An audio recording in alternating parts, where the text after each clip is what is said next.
क्या हाल चाल है भाई लोग, सेक्टर एक्स में आपका स्वागत है। आज हम बात करेंगे डबेबी के बारे में। One of the hardest artist है ये इस जनरेशन के। म्यूजिक से लेकर लड़ाई तक सब में आगे है डबेबी और हमारे top 7 gangsters of hip hop वाली लिस्ट में डबेबी भी शामिल है। उस वीडियो की लिंक मैं डिस्क्रिप्शन में डाल दूंगा, चेक मारना आप लोग। आज हम जानेंगे कैसे डबेबी इस मुकाम तक पहुंचे और कैसे उन्होंने $1 मिलियन बेबी एम्पायर खड़ा किया। काफी इंस्पिरेशन स्टोरी है इनकी भी। हम ये कह सकते हैं कि अभी के वन ऑफ द रियलेस्ट रैपर्स में से आते हैं डबेबी और इनका गाना रॉकस्टार, बॉप ऑन ब्रॉडवे जैसे गाने काफी हिट है। और इवन इनका एक गाना है शुग, जिसमें डबेबी शुग नाइट बने हैं। शुग नाइट 90s के हिप हॉप के गैंगस्टर जो भी फिलहाल जेल में बंद है, उनका भी बायोग्राफी हमने कवर किया है, चैनल पे मिल जाएगा, आपको चेक मारना। तो अगर आप चैनल पे नए हो तो बता दूं मैं आपको कि अपना जो चैनल है वो एक हिप हॉप हब है। आर्टिस्ट की बायोग्राफी से लेकर हिप हॉप से रिलेटेड हर एक कंटेंट के ऊपर हम वीडियो बनाते हैं। उन सब वीडियोस की लिंक मैं डिस्क्रिप्शन में डाल दूंगा, तो चैनल को सब्सक्राइब करना मत भूलना। एंड अपना वीडियो जो है वो 3 सेक्शन में डिवाइड होगा। पहले तो डबेबी की पूरी बायोग्राफी होगी, देन कुछ इंटरनेशनल हिप हॉप के अपडेट्स दूंगा और लास्ट में कुछ अंडरग्राउंड आर्टिस्ट को शाउट आउट दूंगा। अगर आप हिप हॉप सुनते हो आर्टिस्ट और शाउट आउट के लिए तो मुझसे इंस्टाग्राम पे जरूर जुड़ना। तो इसी के साथ चैनल का इंट्रो करते हैं रोल और शुरू करते हैं हम डबेबी की बायोग्राफी। Sector X Entertainment.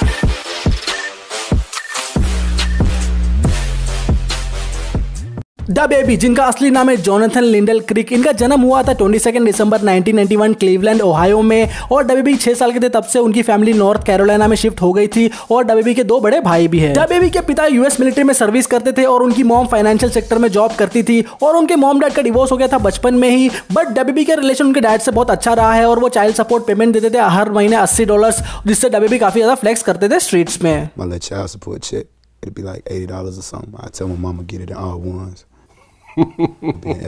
डबेबी ने ज्यादातर बचपन अपने अंकल के साथ ही बिताया है उनने, और उनके अंकल से उन्हें बहुत कुछ सीखने को मिला है। यही एक हसलर मेंटालिटी उनकी वहीं से आई है। डबेबी के अंकल कोई जॉब या बिजनेस नहीं करते थे। उनके अंकल एक रॉबर यानी लुटेरे थे जो लोकल शॉप्स और घरों में डाका डालते थे। बचपन से ही वो रैप वगैरह सुन रहे थे और वो नेली, एमिनेम, लिल वेन और 50 सेंट को सुनते थे काफी ज्यादा, और थोड़ा बहुत रैप भी करने लग गए थे। Apparently got in touch with and found out an interesting fact about Kirk. Yeah, shout out to Rick. And you were raised by robbers? Some of them was robbers.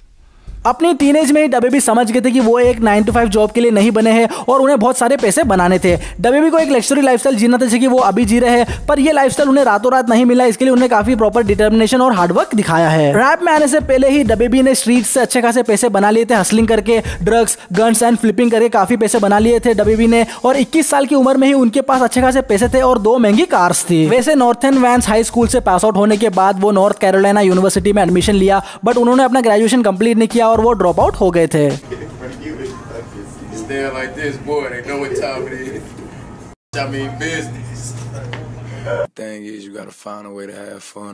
डबेबी कई बार अरेस्ट हो चुके हैं expire licence और drugs रखने के चलते।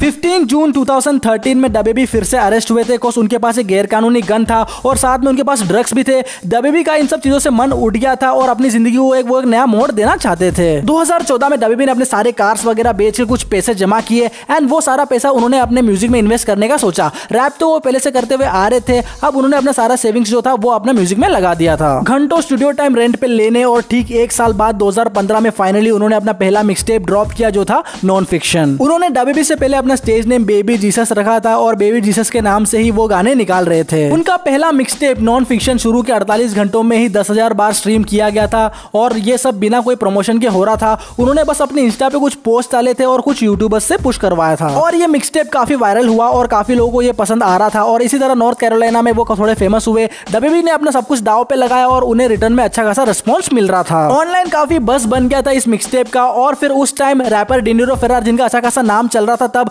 उन्होंने डबेबी को अपने एक शो पे इनवाइट किया एक परफॉर्मेंस के लिए। इस तरह डबेबी पहली बार एक बड़े शो में परफॉर्म किए और ऑडियंस को भी काफी सही पसंद आ रहा था उनका ये परफॉर्मेंस। इसी शो के दौरान उनकी मुलाकात होती है रील गोट के 3 डायरेक्टर में से एक डायरेक्टर रियो से, जिन्होंने आगे चल के डबेबी के एक शानदार म्यूजिक वीडियोस वगैरह डायरेक्ट किए हैं। अपने रैप करियर को प्रॉपर्ली चालू करने के 2 महीने में ही डबेबी ने अच्छा खासा नाम बना लिया था अपना, और वो सब कुछ ऑलरेडी अकेले कर रहे थे। ना उनके पास कोई मैनेजर था ना कोई बुकिंग एजेंट। और इन सब कामों के लिए डबेबी ने अपने दोस्तों से हेल्प लिया। जो कोई शोज वगैरह होते थे तो डबेबी के साथ जाते थे स्ट्रीट्स वगैरह में, ताकि उनके पोस्टर वगैरह चिपका के प्रमोशन कर पाए उनकी। तो भाई लोग, आप लोग भी एक अच्छा सर्कल बनाओ जो आपके करियर में आपको हेल्प करे और स्नेक्स वगैरह को दूर रखो जीवन से। मीनवाइल डबेबी ने अपना यूट्यूब चैनल बनाया और अपना पहला गाना जो कि एक फ्री स्टाइल था वो अपलोड किया, जिसका नाम था नो कंपार्ट्रे। और फिर तब उन्होंने अपना नाम बेबी जीसस ही रखा हुआ था और 2015 में ही उन्होंने एक और गाना ड्रॉप किया जो था डैप सिटी। और दोनों ही अच्छे सॉन्ग थे और ह्यूमरस वीडियो के कारण ये वीडियो काफी वायरल हो गया था उस टाइम पे। और इस तरह worldstarhiphop.com ने ये वीडियो देखा और उस वेबसाइट ने इस गाने को अच्छा खासा पुश दिया,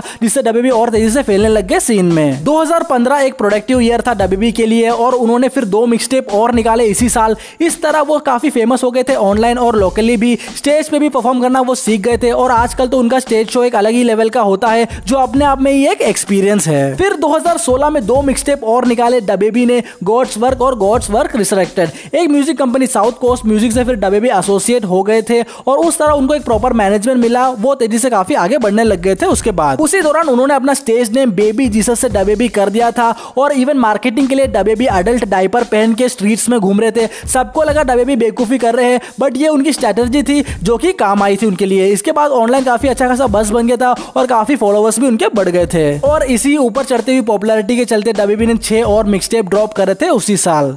What I did in 4 years, like the average person in 10 years, they won't do that.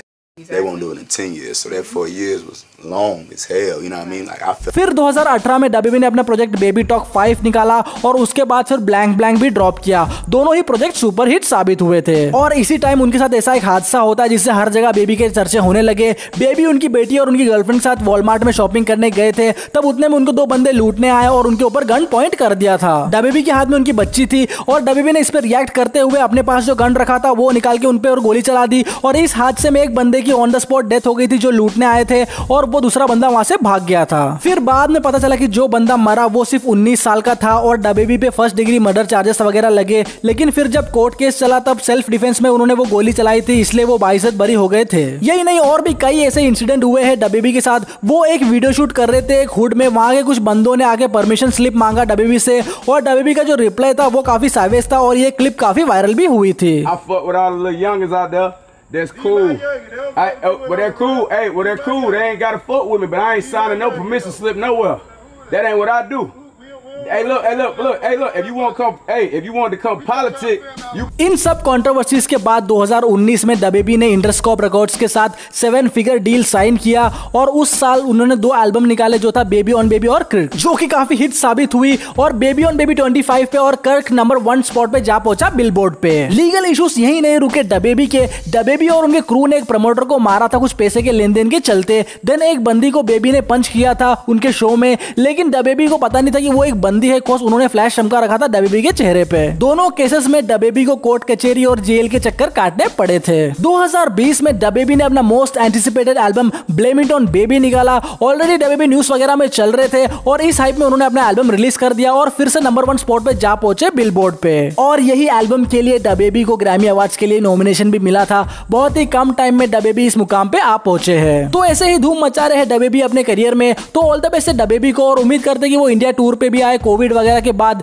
इसी के साथ डब्ल्यूबी की बायोग्राफी यही खत्म होती है। तो जल्दी से मैं आपको कुछ इंटरनेशनल हिप हॉप के अपडेट्स दे देता हूं। मिगोस का नया एल्बम कल्चर 3 रिलीज हो गया है। लिल बेबी के मिसबिहेव के कारण ह्यूस्टन के एक रेस्टोरेंट से उन्हें बैन कर दिया है और डब्ल्यूबी पे फिर से केस लगा है गोली चलाने का। खैर देखना पड़ेगा इस बार वो कैसे हैंडल करते हैं इस चीज को। तो अब बारी है शॉर्ट आउट की। तो भाई लोग इन सभी आर्टिस्टों को सपोर्ट करना, इनके गानों की लिंक मैं डिस्क्रिप्शन में डाल दूंगा और मैं इन सभी आर्टिस्टों से निवेदन करता हूँ कि आपस में भी आप लोग सपोर्ट बनाए रखना। तो पहला शॉर्ट आउट है लकी फ्रॉम पंजाब। इनका गाना चल छड़ वीरे सुनना आप लोग। अब है रजाक, इनका गाना दर्द चक मारना, भाई ने सब फोन पे रिकॉर्ड किया है। देन है नो लाइफ, इनका गाना प्यार करती थी तू, सुनना जरूर। फिर है एचएस, इनका गाना रेनिंग आउटसाइड, लोफी पॉप है, चेक मारना। And last but not the least है one the beast from Mumbai, इनका गाना ड्रीम्स, सुनना जरूर। तो भाई लोग आप लोग भी हिप हॉप सुनते हो या आर्टिस्ट हो शॉर्ट आउट के लिए तो मुझसे इंस्टाग्राम पे जरूर जुड़ना। सो मिलते हैं अपन अगले वीडियो में। तब तक अपना ख्याल रखना, अपने घर वालों का ख्याल रखना, इंटरनेशनल आर्टिस्ट को सुनना और अपने लोकल आर्टिस्ट को सपोर्ट करना। Bye bye, take care.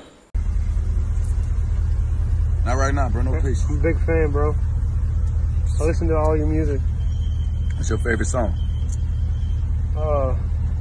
You did the box, right?